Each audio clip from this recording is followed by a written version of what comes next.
I see the market as a resource to poor farmers. And so you want to have the right policies in place. You have to have price incentives.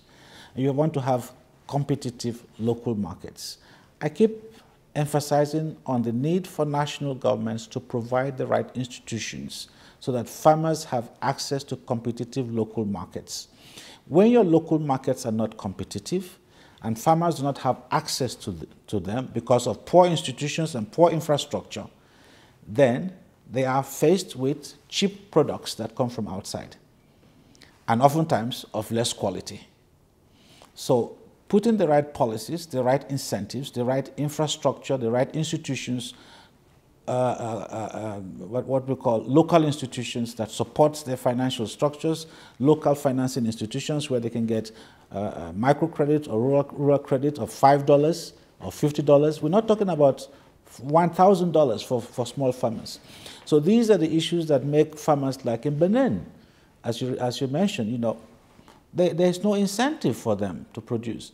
If a farmer that is producing rice in the Bouaké area or outside of the Bouaké area doesn't have the ability to transport his rice from his farm to the market in Bouaké, in northern Côte d'Ivoire, what is the incentive for him to grow Narica rice?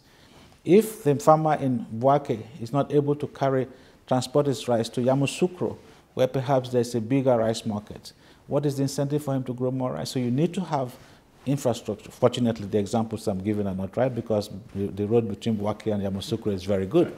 But I'm giving you a case where I think the issue here is that government must put in place the right structures, the right institutional structures that support smallholder agriculture for them to have access to inputs, seeds, fertilizer, small water management systems, at the same time, the whole value chain so that production after production, they can add value to the produce through better milling, and they can be able to transport it to the market, and the price is competitive enough for them to be able to sell it in the local market.